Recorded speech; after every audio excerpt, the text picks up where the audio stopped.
जो कोई मनुष्य शिव महापुराण ग्रंथ का पूजन करते हैं भक्तियार्चने सदा, तो दिने दिने अश्वमेघस्य अश्वमेध यज्ञ का फल मिलता है इस शिव महापुराण ग्रंथ की पूजा करने मात्र से। इसलिए तो कथा के प्रारंभ में पहले हम ग्रंथ की पूजा करते हैं। पूजा करने की महिमा क्या है? क्योंकि यज्ञों का फल है। कौन इतने बड़े अश्वमेध यज्ञ कर सकता है? ये कलयुग में इतना बड़ा यज्ञ करना ये तो असंभव लगता है, लेकिन इतने श्रेष्ठ यज्ञ का फल शिव महापुराण ग्रंथ की पूजा से मिल रही है। इसीलिए से हमारे ग्रंथों को हम पूजा करते हैं। ये भगवान व्यास ने सब कुछ कहा है। एत शिव पुराणं हि योगभक्त्यार्चने सदा, दिने दिने अश्वमेधस्य फलं प्राप्तो संशय,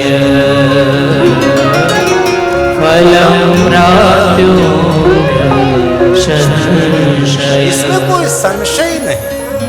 कभी किसी के मन में कोई संशय हो सकता है कि इतना बड़ा कोई यज्ञ करे और इतने बड़े यज्ञ का फल सिर्फ इस ग्रंथ की पूजा करने मात्र से।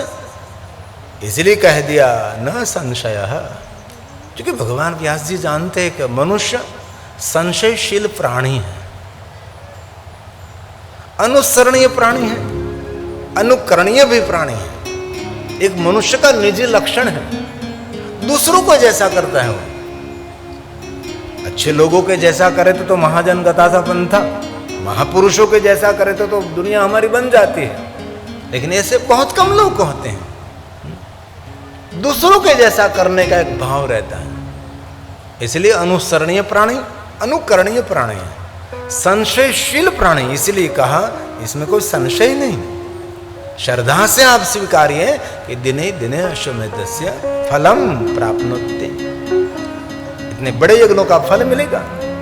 और कहा गायन्तयो अहर्निशम, दिनों रात शिव महापुराण ग्रंथ का गायन करते हैं। देव इंद्र पुरोगमः, देव समूह के साथ इंद्र उपस्थित रहता है। क्यों? जो दिन रात शिव महापुराण ग्रंथ का गायन करते हैं उसकी सेवा करने के लिए वो उपस्थित रहता है। सप्त संहिता मादरात, 7 संहिता के साथ शिव महापुराण ग्रंथ का जो पाठ करता है, परिपूर्ण पठेदस्तु तो स जीवन मुक्त उच्चते। ये मनुष्य जीवित होते हुए उस मनुष्य को मुक्त समझना चाहिए। मुक्ति के लिए कोई साधना, उपासना, अनुष्ठान उससे हो सके न हो सके कोई बात नहीं, लेकिन एक बार जो शिव महापुराण ग्रंथ का पारायण करते हैं, पहली पंक्ति से लेकर अंतिम पंक्ति तक, प्रथम श्लोक से लेकर अंतिम श्लोक तक जो पाठ करते उसके लिए कहा सा जीवन मुक्त उच्चते। वो मनुष्य जीवित है, लेकिन इस मनुष्य को मुक्त समझना चाहिए, परिपूर्ण, संपूर्ण।